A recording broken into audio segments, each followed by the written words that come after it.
There we go. Being live streamed. We are officially in the Facebook now. We've got some peeps here on the Zoom. Felicia, I see you. Shanice, thanks for being here. Hot diggity dog. Y'all, my name is Michelle Lynn. And if you are new around here, let me introduce myself real quick. And then we're going to be talking about teams and navigating some issues and turning them into wins. But first, so I've got some street cred. My name is Michelle Lynn, and I am the owner of ML Interiors Group, which is an award-winning interior design firm in Dallas, Texas. And because that badass firm runs itself for the most part, it has allowed me to step away from the day-to-day operations. I don't have to babysit it anymore. So I can be here on the platform called Design for the Creative Mind. And I have a podcast, same name, Design for the Creative Mind. We have a blog, designforthecreativemind.com. We have a paid program called the Interior Design Business Bakery, which is a one-year mentorship program that takes you from 5 figures up into multiple 6 figures while baking profit and passion into your business. What else do we do, Hallie? We've got a workshop coming up. We have a workshop coming up on the 16th of October. It's called Rolling in the Dough. Rolling in the Dough, how to qualify, quote, and close high-end clients while you bake the profits into your project. So if you guys are around, it's at 12 noon Central Standard Time. The 16th, that entire week, and then we also have bonus. So secret, you got the first 5 days, and then there's another 4 days after that. But that's also where I introduce and go into more detail about the bakery. So that's what we have going on. Oh, and finally, we also have a business bestie text that we're going on. So if you want to get encouragement or business tips or hear about what's going on, like I was just up in Detroit, we'll be at Lua Niagara live here soon, just a variety of different things. I can text you, but it's also business tips, encouragement, and things along that line. So you can text bestie, BESTIE, to 855-784-8299. And I'll bet you $10 that Hallie's typing that in as we speak. 855-784-8299. Hallie is like the little angel on my shoulder that gets things done for you guys. So couldn't do it without you, Hallie. Appreciate you.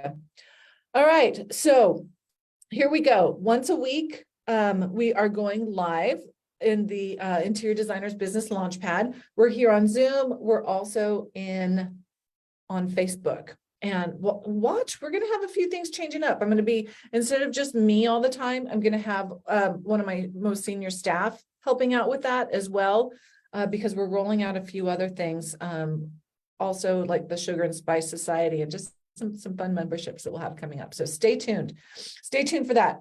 Okay. Oh, hey, Heidi, good to see you. Heidi's one of our bakers. So it's nice to have you here. So let's talk today about your team. Okay. Here's the thing. Sorry, my nose is tickled. Whether you are currently a solopreneur, or if you have somebody part-time or full-time, or if you run a team, if you have multiple individuals that you work with, they could be contractors. Okay. They could be W-2 employees. Okay. But your team can also extend to, say, like your receiver, your bookkeeper, anybody that you're working with on a regular basis. They don't have to necessarily be on payroll. Okay. If they are on payroll, this is even more applicable. But let's talk about the relationships that you have with your team. Can be likened almost to marriage. Okay. And what I mean by that is that communication is key. Like, my husband cannot read my mind and I cannot read his. Where do a lot of our disconnects come in? When we're not communicating well, or when expectations have not been met. Okay. So when it comes to navigating a team and taking issues, it's very similar. So let's start by saying the expectations. When I have an expectation of my husband to, let's say, clean up the kitchen, and he doesn't, And then I get pissy about it, but I didn't mention it to him and I didn't ask him to do it, even though I think I shouldn't have to ask him to clean the kitchen. I just made dinner. He's sitting here too, right? He may not have that same level of understanding as to what my expectations are until I voice it to him. So it's the same thing with the team member, whether it's a receiver again, or whether it's an assistant designer or your bookkeeper or your office manager or whatever. You have to make sure that if there's an issue, that you step back and you examine it. Okay. You have to take the emotion out. You have to take anything that feels personal out. Okay. As a business person, you need to be able to step back and put on your business goggles. Okay. Technically, those are business goggles. But you have to take a look at your business goggles and you have to examine the situation. Okay. You need to take a look, and you might be pissed off because your husband didn't, pick up the kitchen, or your teammate didn't follow up with the client, or your showroom did not tell you that there's going to be assembly involved, or whatever the case may be. Okay. Expectations not being met. Did you set your expectations? Did they set your expectations? As the leader of the business, more often than not, it's up to you to set those expectations. Okay. Think of yourself as a thermostat and not a thermometer. Okay. You're the one setting the temperature in the business. You're not the one reacting to it. So if you're continually reacting, then you have not stepped into the leadership role that you own. As the leader of the business, you own that space. Okay. If you have an issue, and this goes, y'all, let me just tell you how qualified I am for this conversation. I have been in management since I graduated college. Okay. That's a long ass time. That's a long ass time. I have learned the hard way. But I will tell you more often than not that when you have these issues that come up with a team member, you can very readily step back and oftentimes turn them into a win. So for example, I'm just going to make this up. Let's say one of your team members they didn't request the workroom for your draperies to measure and tell you what to order. They just thought, oh, I can do this myself. Okay. And then they did it, and it looks like a puny little, drapery on either side. Well, with that, you have the opportunity to circle back and make it a safe place for them to fail and say, you know what, Susie Q, I really appreciate the fact, and you want to acknowledge what they tried to do. I really appreciate the fact that you took the initiative to measure it on your own and just go ahead and expedite the process. Okay. So you're acknowledging what you're kind of anticipating their heart was when they did that. However, when we take a look at the end result, I don't think it hits the mark as to what us or the client is expecting. And then you're giving them a positive, and then you're giving them some correction. So then you can share with them, this is what we're going to need to do for this particular instance. We're going to have to order some more fabric and have these taken down and finished out by the workroom. And going forward, let's just go ahead and involve the professionals and enlist them to do what they do best. Okay. So you're going to want to have that conversation with them where in my opinion, take the assumptive that they were doing what they thought was best. Okay. They wanted to expedite the workroom. They wanted to do it themselves. They didn't know that the workroom measured on our behalf. So you have these conversations instead of saying, Susie Q, you dumbass, like you don't you know that we need 2 widths instead of just 1 width for these, and then, why are they puddling on the floor? So instead of coming at them and attacking them and making them feel defensive, even though you're looking at it and you're going, shit, this is going to cost me some money because I'm probably going to need to buy some more fabric and pay for this because we made the error the first time, whatever that is, take a step back, take a deep breath, and then go ahead and address the situation, taking the assumptive that Susie Q was doing what she thought was right. It's a great way, because what happens is when you assume the best in people, When you assume the best in people, they start to understand how you perceive them, and they step into that best face forward, best foot forward. So in that regard, you're making it a safe place for them to screw up. Okay, nobody likes to screw up. If you're hiring the right people, they're going to probably be harder on themselves than you are on them. Catch that. If you're hiring the right people, they're probably going to be harder on themselves than you are on them. We all have higher expectations of ourselves. Okay. And so when you're bringing those people in and you acknowledge the fact that, hey, Susie Q, I see you for who you are. And then you're telling her, okay, so this is what we need to do next time. Now, that's going to make her loyal to you, because you could have come at her like, hey, like, damn you for screwing this up. But instead you gave her grace and you did not shame her into a corner. Okay. So of course they're going to start rising for you because you're allowing them to expand their wings, even if it's not quite the right way. So you're taking this issue and you're making it a win, because not only are you making it a safe place for them to take the initiative, okay, but you're also making them loyal to you. Did you know that money is not the biggest driver for employee loyalty? It is for some people, but on average, they just want to be appreciated. They want to be recognized. They want some autonomy. Like, nobody likes to be micromanaged. Okay. But as your job, you have to train them. You might have to micromanage them a little bit on the front end and then let go and let them fail. So think about this. And I'm not going to take too much longer on this topic, but think about this. And I've used this example before.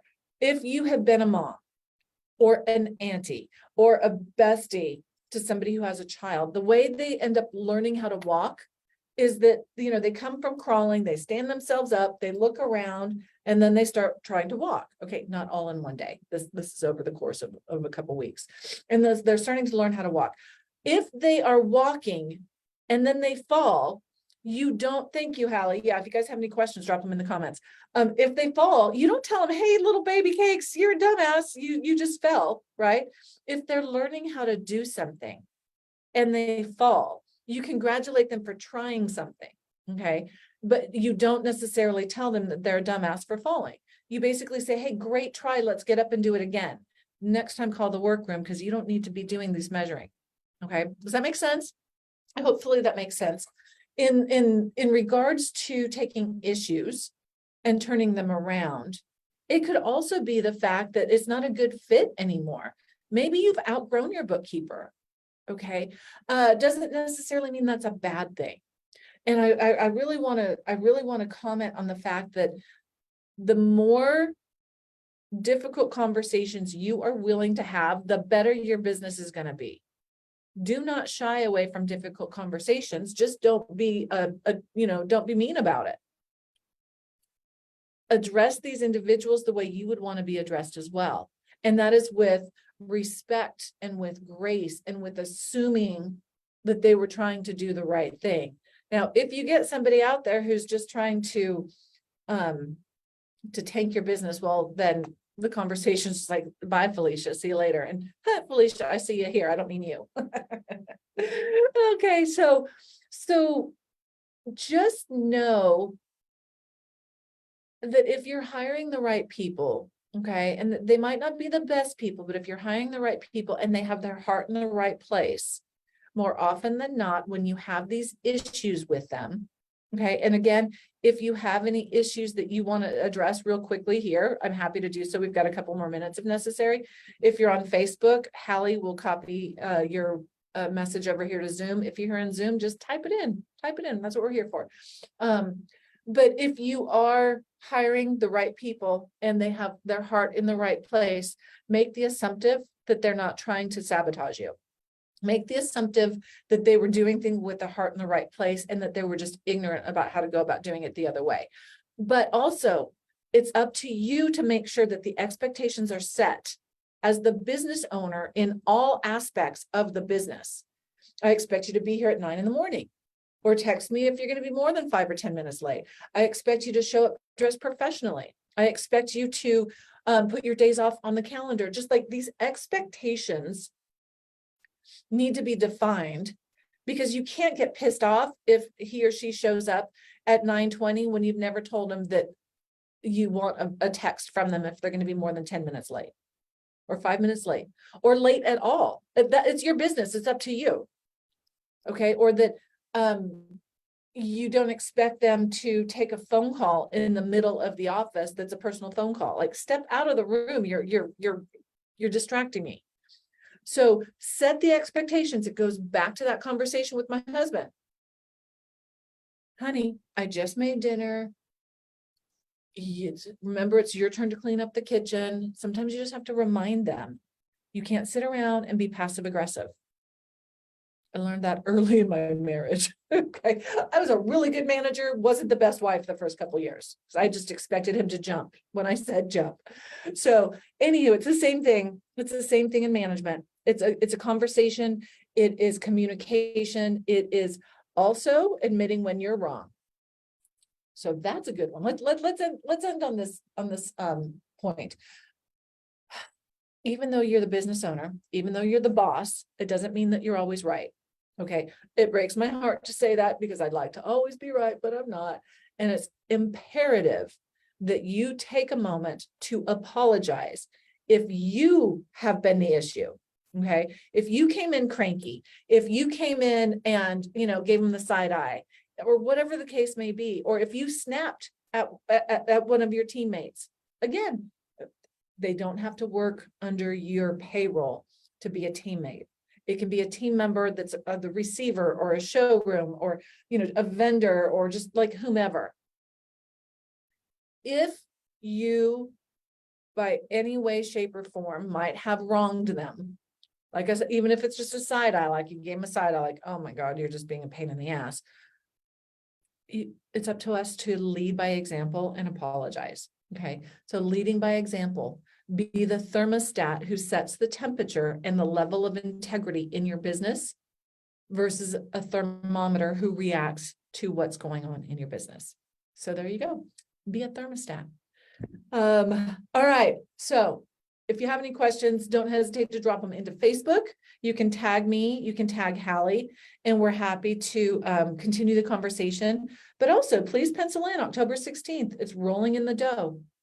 Rolling in the dough. It's a badass workshop, if I do say so myself. If you've been before, we've changed a few things up.